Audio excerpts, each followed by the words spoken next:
Bonjour à tous, très heureux de vous retrouver pour un tout nouveau débrief de Danse avec les stars. C'était le troisième prime, mais de la deuxième semaine on va dire, puisque c'était la première vraie semaine de compétition, avec un éliminé au bout du prime, c'était le prime Personal Stories. On en parle juste après le générique, c'est parti, c'est juste après ça.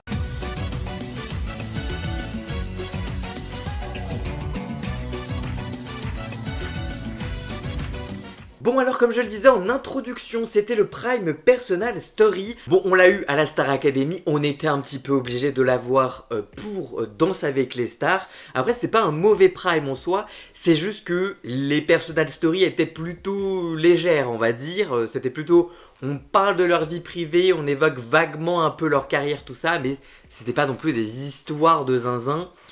Donc bon, c'était peut-être un tout petit peu galvaudé ce thème, mais après c'était quand même un très beau prime. Le prime s'est ouvert avec Emma de la Star Academy et Dorian. Ils ont dansé sur This Is Me sur un jazz Broadway. Alors c'était pour sa sœur qui l'a aidé à se lancer dans la musique. Bon, par exemple un thème où on présente la sœur plus que vraiment on raconte une histoire personnelle de Emma. Et en même temps, Emma, elle a 20 ans quoi en gros, donc va raconter une personal story qui t'est arrivée. Je veux dire, c'est pas Stéphane Bern qui a vécu 36 vies. Mais après, c'était quand même sympathique de rendre hommage à sa sœur. Très mimi. En plus, du coup, la sœur les a rejoints sur la fin de la danse. Donc ça, c'est un beau moment. Elle a vraiment incarné sa danse jusqu'au bout, je trouve. La mise en scène était assez folle avec plein de danseurs, des déguisements, des bâtons de majorette un peu. Tout ça, c'était vraiment sympathique. J'ai bien aimé. La choré était vraiment cool, hyper construite, hyper compliquée. Même en vrai, j'ai envie de dire. Moi, j'ai trouvé que c'était vraiment pas mal, même si évidemment elle peut toujours faire plus, elle peut s'améliorer. Je trouvais que c'était une belle prestation, mais qui manquait peut-être parfois d'aller jusqu'au bout des mouvements, d'aller jusqu'au bout de la chorégraphie à fond. J'ai pas été ultra marqué, mais je trouvais que le décorum autour était vraiment incroyable et vraiment trop stylé, et que je trouve qu'elle aurait pu peut-être du coup donner un poil plus. Mais après, ça reste une super danse, elle reste dans le top du classement évidemment. Moi du coup j'ai mis un 7 sur 10 pour cette danse qui était quand même franchement assez sympa. Ensuite, on avait Laure Manodou et Christian Millette sur un American Smooth sur Take Me Off, sur sa carrière de nageuse. Donc ça, c'était l'histoire personnelle. C'était du coup voilà vraiment une histoire personnelle. Elle parlait du coup de sa carrière, de comment elle arrive pas trop à se lâcher dans Danse avec les stars et tout ça. Donc c'est quand même franchement sympa. C'était mieux que la semaine dernière. Voilà, on peut le noter direct. C'était mieux que la semaine dernière. C'était un peu plus léger, un peu moins gros sabot que la semaine dernière. C'était plus gracieux également j'ai trouvé. Je pense qu'elle commence doucement à se laisser un peu aller et avoir peut-être confiance aussi en Christian, hein, parce que je pense que donner sa confiance comme ça c'est pas évident non plus. Donc voilà, franchement pas mal. Elle était moins crispée, elle était un peu plus dans l'interprétation. Après elle était très stressée, hein. Ça s'est vu avant qu'elle ne démarre sa prestation. Elle était hyper fermée au début du prime. Elle donnait pas grand chose à Camille, hein, on va pas se mentir. Donc après je peux comprendre, c'est vrai que c'est compliqué de se donner, de machin. Et donc voilà, je pense qu'elle se libère doucement mais sûrement. Et du coup moi j'ai mis un 6 sur 10 pour cette prestation. Ensuite c'est Julien Lib de la Star Academy notamment, avec Elsa Bois sur un contemporain. Ils ont dansé sur Si seulement je pouvais lui manquer pour son papa. Alors on s'y attendait un peu, si on a regardé la Star Academy, on s'attendait un peu à ce qu'il parle de son papa, qui l'a beaucoup marqué. Il en a beaucoup parlé également dans la Star Academy. Il a perdu son papa très jeune. Donc voilà, on s'y attendait à cette histoire personnelle et c'est vraiment ce qu'on attend également d'un prime histoire personnelle. C'est qu'il se confie sur quelque chose de sa vie. Alors même si quand on a suivi la Star Academy, on connaît déjà cette histoire parce que il en avait déjà parlé dans l'histoire personnelle de la Star Academy. C'est d'ailleurs là où il avait complètement raté son évaluation puisqu'il s'était arrêté au milieu tellement il n'avait pas pu aller jusqu'au bout et tout. Donc c'était vraiment très mimi. Et ben j'ai vraiment adoré cette prestation, c'était vraiment magnifique. La choré était assez dingue. Il allait au bout de ses mouvements, au bout de son interprétation. Donc voilà, vraiment ça reste une super prestation. Après, et ça je vais le redire pour tous les contemporains, c'est que les contemporains c'est toujours plus facile de fake entre guillemets les rater parce qu'en fait c'est pas vraiment une chorégraphie qui demande des gestes précis. Ça peut être un peu on bouge comme ça et ça peut être c'est du contemporain, tu vois. Ça peut être plus fluide, ça peut être moins cadré, tout ça, qu'un tango, c'est des cadres, c'est des gestes très particuliers, c'est des machins et tout. que contemporain, ça peut être plus voluptueux, un peu plus, voilà, nébuleux, nuageux, tout ça. Mais après, ça se voit que le niveau technique de la danse était assez fou et il s'est vraiment donné à fond dans son interprétation, c'était assez dingo. Donc moi j'ai mis 8 sur 10 pour cette prestation. Ensuite, on a eu Jan Zering avec Denisa Ekonomova sur une salsa, sur Time of My Life, donc la musique du film Dirty Dancing. C'était pour les comédiens de Beverly Hills. D'ailleurs, petite promo, petite promo calée dans le magnéto sur le fait que Beverly Hills débarque très bientôt sur TF1+. Voilà, on a de la promo gros sabot comme dans la Star Academy, ça nous avait pas manqué, mais on est content de l'avoir. C'est faux, on n'est pas content de l'avoir, mais voilà, tant pis. Bon, l'histoire personnelle, bon, c'est pour revenir sur le gros truc de sa carrière, quoi. Franchement, c'était mieux qu'à 15 jours, voilà, c'était vraiment mieux, il y a une belle évolution, une interprétation que je trouve s'est améliorée, peut-être pas au maximum, mais franchement, il a été beaucoup plus dans son interprétation, dans ses mouvements et tout. Il était plus à l'aise, un peu moins redouille également, on va pas se mentir, donc c'était vraiment pas mal. Après, il peut toujours mieux faire, on va pas se mentir, c'est pas le candidat de la saison, on va pas se mentir, ça reste un peu redouille. C'est sympathique, on voit une évolution, donc moi j'ai mis 7 sur 10. Ensuite, bon là c'est explosion, j'ai envie de vous dire. Juju Fitcat et Jordan Muirak sur une Roomba sur Shallow de Lady Gaga. La personal story c'était pour Thibaut, en gros pour Thibaut InShape, pour son mari donc, et un peu sur sa confiance en soi dont elle manque et dont Thibaut l'aide apparemment au quotidien. Et bah franchement c'était sublime, c'était wow, vraiment une danse de finale, moi j'ai noté carrément. C'était assez dingo. C'était donc pas un one shot de la semaine dernière sur un contemporain comme je le disais plus tôt. On peut un peu fake. Là c'était une vraie danse entre guillemets avec des gestes techniques, des trucs comme ça. Donc c'est assez fou et c'était super beau. Elle a rendu le truc hyper gracieux, hyper zinzin. Enfin moi j'ai adoré, c'était super incarné. Moi j'aurais mis 8 comme les juges, mais j'aurais pu même aller jusqu'à 9 en vrai parce que franchement c'était assez zinzin. Pas grand chose à redire. Juju Fit 4, c'est direction la finale. Assez easy peasy. Ensuite, c'est Stéphane Bern avec Cadisson, je sais plus son nom, sur un tango, sur Être à la hauteur de Emmanuel Moire, sur son enfance dans le Perche, sur le fait de toujours être à la hauteur pour ses parents, etc. Toujours donner le meilleur entre guillemets, avec la surprise de Bernadette, sa nounou d'enfance qui est venue après sa danse. Bah franchement il est trop chou, j'ai noté il est trop chou, je l'aime trop. En fait il est trop mimi. Alors oui c'est vrai il est toujours un peu redouille, on va pas se mentir, mais bordel il a 62 ans quand même donc voilà, faut nuancer quand même j'ai envie de vous dire. C'était vraiment adorable sa danse, il est trop chou, moi je l'adore, voilà vraiment j'ai envie de le garder en hors compétition une fois qu'il sera éliminé. Voilà il est trop mimi, on voit que c'est mécanique, qu'il enchaîne les gestes, les trucs et tout, forcément, mais franchement c'est ultra mimi, je trouve qu'il y a une belle évolution aussi, donc voilà, il est vraiment trop chichi comme dirait Mélissa de la Star Academy et je lui mettrai un 6 sur 10.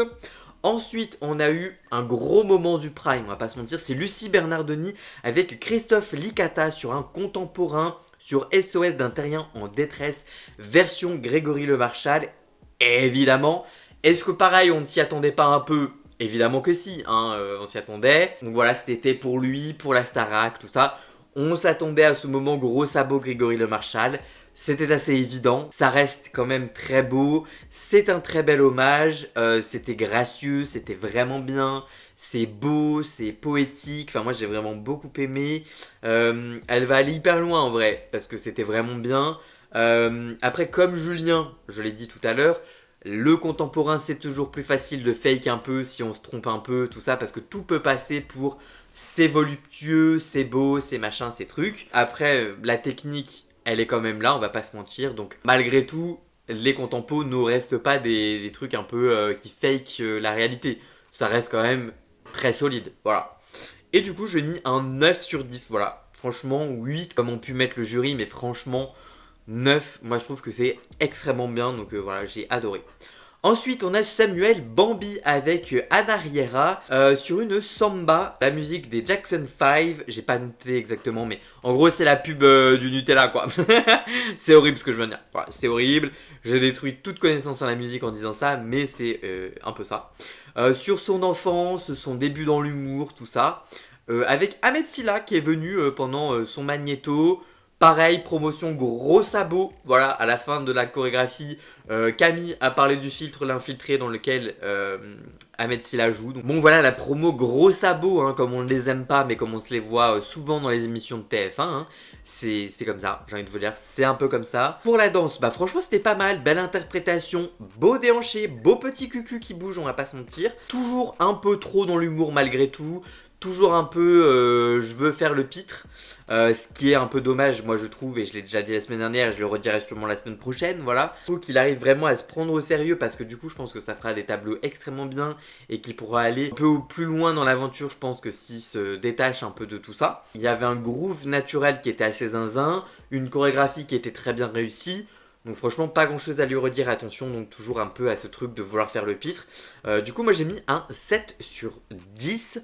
Ensuite, on a eu Marcus avec Marie de Nigo sur un cha-cha. Voilà, sur Mika de Grace Kelly pour sa maman Virginie qui a cru en lui, un peu sur le divorce de ses parents, sur le fait que sa maman ait joué un peu les deux rôles dans son enfance, tout ça. C'était trop bien, j'ai adoré, énergie de zinzin, portée de fou, portée de tête très droit, très classe, très voilà. Ça se voit qu'il a travaillé dans la mode et que du coup pour lui c'est naturel d'être droit, de défiler, de machin. Ça se voit, l'énergie est folle, j'ai adoré, c'était zinzin, donc vraiment big respect, j'ai adoré. 8 sur 10, voire le 9 pour moi de Mel qui est ok, voilà. Moi je pourrais mettre un 9. Honnêtement, c'est un de mes chouchous, un des favoris de la compétition, j'ai adoré. Ensuite, on a eu Magla avec Adrien Cabi sur un contemporain again, sur Respire fort de Jeanne de la Star Academy, plutôt cool le petit clin d'œil, pour parler des angoisses, de l'acceptation de soi, de la confiance en soi, etc. etc. Bah franchement, j'ai pas noté grand chose parce que c'était très beau, c'était gracieux, c'était ambitieux. Moi franchement j'ai été choqué tellement c'était du coton. C'était gracieux, c'était vraiment très beau. La reine qu'elle pensait être, on va pas se mentir. À la dead de fou. Enfin franchement c'était incroyable. Moi je mets 9 sur 10 sans tortiller. Franchement c'était incroyable. Ensuite, on a eu Angélique Angarny-Philopon, la Miss France, avec Yann Alric Mortreuil sur une samba, sur Theodora Boss Lady, voilà, Boss Lady qu'on adore, sur Fashion Designer. D'ailleurs, Boss Lady qui a remporté 4 victoires de la musique, voilà, je le place comme ça, mais voilà, Boss Lady jusqu'au bout, on adore. Sur sa famille, le girl power, tout ça, elle a présenté les femmes de sa famille qui étaient assez mignons. J'ai noté quelle dinguerie. Voilà, j'ai noté ça comme ça. Énergie absolument incroyable. Elle l'a mis de bout en bout. Elle était incarnée, elle a tout donné. C'était assez fou. Elle était tellement incarnée, tellement dedans, je trouve. C'est vraiment dingo ce qu'elle nous a donné comme prestation. Enfin, vraiment, encore une fois, prestation digne d'une demi-finale finale quoi, c'était assez fou, un déhanché de folie, vraiment c'était fou, vraiment j'ai adoré, une énergie un peu aussi sur la danse caribéenne qu'a rajouté Yann Alric Mortreuil et ça c'est trop bien. J'ai adoré, c'était dingo, voilà vraiment une choré, mais zinzin, une choré de folie. J'ai mis 8 sur 10 pour cette chorégraphie, c'était incroyable. Ensuite, Philippe Lelouch qui a donc conclu ce prime. Il était à peu près minuit. Le prime était très long, voilà, on va pas y manquer non plus. Faut le dire, le prime était extrêmement long, ça s'est fini à minuit 40 précisément, on a eu le nom de l'éliminé, donc bref. Un prime extrêmement long. Philippe Lelouch donc avec Katrina Patchett sur un American Smooth. Sur J'aimerais que ça dure longtemps de Amir. Sur l'amour du public, l'amour qu'il dégage, l'amour pour les autres, tout ça quoi. Bon, un peu réhabilitation de Philippe Lelouch, on va pas se mentir. Bon, bah c'était un peu moins raide que la première fois. Faut le reconnaître, après c'était quand même pas le top du classement, attention, ça restait quand même un peu raidouille. Je bouge un peu, mais Katrina Patchett danse vraiment autour de moi. Et on y reviendra sur la suite. Après, voilà, il était mieux à fond dedans. Ça se voit que la première semaine, il avait pas pris ça au sérieux. Et que là, maintenant, il a commencé à se mettre un peu au sérieux dans son truc. Franchement, c'était quand même une plutôt jolie danse. Je lui mettrais quand même 6 sur 10 parce qu'il a quand même pas eu le niveau des autres. Donc voilà. Donc ensuite, il y a eu une première partie du classement. Philippe Lelouch est arrivé dernier. Juste après, il y a eu Stéphane Bern qui était longtemps resté en zone de danger. Ensuite, on a eu Laure Manodou. Je me souviendrai pas de tout le classement, mais en haut, on avait, je crois, Julie Fitcat était toujours première, Marcus, je sais plus tout à fait après qui il y avait. Voilà, je vais pas vous mytho. Donc voilà. Mais en tout cas, tout le monde, tous les autres, sauf Philippe Lelouch, étaient soumis au vote du public. Bon, alors là, c'est une petite stratégie de la production pour savoir quelle communauté est à fond, quelle communauté en a rien à foutre, pour pouvoir juger ensuite sur les prochaines semaines qui est-ce qu'on met vraiment en danger, si on a envie de garder un peu ce candidat un peu plus longtemps ou pas. Donc voilà, ça c'est des magouilles de prod pour savoir quelle communauté vote, voir un peu les communautés les plus engagées, quoi, tout simplement. C'est mieux pour la semaine prochaine. Et en plus, ça permet de cramer un peu des sous pour les fans. Donc ça c'est super, hein, TF1 récupère un peu d'argent. Bon, après les votes ont été ouverts très peu, de genre quelques minutes, à peu près 2 minutes. Donc bon, voilà, c'était très très court ce temps de vote, mais ça a permis de voir dégager des tendances pour la production. Et donc ça c'est tout ce qu'elle voulait savoir. Ensuite, on a donc eu le duel Philippe Lelouch et Laure Manodou, qui n'a donc pas été assez sauvé par le public, plus les notes du jury. De toute façon, elle était avant-avant-dernière, donc bon, c'était plutôt logique qu'elle se retrouve là, on va pas se mentir. Le duel final, Laure Manodou fait une vraie danse, c'est plutôt pas mal, c'est correct. Ça reste un peu raide, mais ça va. Et Philippe Lelouch, c'était catastrophique. Vraiment, il ne dansait pas en fait, il était autour, et c'est Catherine Patchett qui lui dansait autour. Il a tendu 2-3 bras, il a fait 2-3 trucs, mais il n'a pas bougé. Il n'a pas bougé d'un poil. Au bout du prime, au bout de 4h30 de prime, il était donc minuit 40, et donc on a appris que Philippe Lelouch était éliminé, sans énorme surprise, on va pas se mentir, et heureusement que ce soit lui qui soit parti, parce que c'était assez catastrophique. Il ne bougeait pas, il était raide comme un piquet, il n'avait pas trop le niveau des autres. Donc voilà, franchement, il est parti, et c'est plutôt logique que ce soit lui qui soit parti. Et c'est voilà, c'est plutôt très ok. Pas d'énormes surprises sur l'élimination. En tout cas, ça a rebattu un peu toutes les cartes. Il y a eu des gens qui sont démarqués. On a vu franchement que 5-6 duos étaient amenés à aller en finale. Et voilà, c'était super. D'autres qui sont dans le milieu du classement qui peuvent se révéler à mon avis. Mais voilà, en tout cas, c'était plutôt un très beau prime. Après, c'était un prime très long, hein. Attention, minuit 40, c'est extrêmement long. J'avoue que... parce que là, pendant 2-3 primes, ça va être encore aussi long, hein, parce que ils sont quand même là encore 11, donc la semaine prochaine. Certes, on perd un numéro, mais bon, minuit 20, quoi. On va arriver à la fin du prime la semaine prochaine, quoi. Donc voilà, ça manque pas de rythme, mais il y a beaucoup de pubs déjà. Et peut-être trop de discussions de juges qui parfois sont un peu trop longs. Même si je pense qu'ils font déjà au plus court, quoi, donc voilà. Bref, voilà, en tout cas, j'espère en tout cas que ce petit débrief de Danse avec les stars vous aura plu. N'hésitez pas à me dire, vous, ce que vous avez pensé de ce nouveau prime de Danse avec les stars, qui sont vos chouchous, que ce que vous pensez de l'élimination de Philippe Lelouch. N'hésitez pas à me dire tout ça dans les commentaires, je vous lirai bien évidemment. Voilà, en tout cas, j'espère que cette vidéo vous aura plutôt plu et amusé. Si c'est le cas, n'hésitez pas à la liker, à la commenter, à la partager sur les réseaux sociaux, à me rejoindre sur tous mes réseaux sociaux à moi. Tous les liens sont dans la description. Vous pouvez également cliquer sur le bouton boost afin d'aider cette vidéo dans l'algorithme. Vous pouvez également prendre un petit abonnement de 3€ par mois pour vous soutenir, faire un don du montant que vous le souhaitez ou vous abonner gratuitement à cette chaîne YouTube et ça me soutiendra déjà énormément, notamment au niveau de l'algorithme. Dans la description, vous retrouvez également ce format en podcast. Tous les liens sont également dans la description.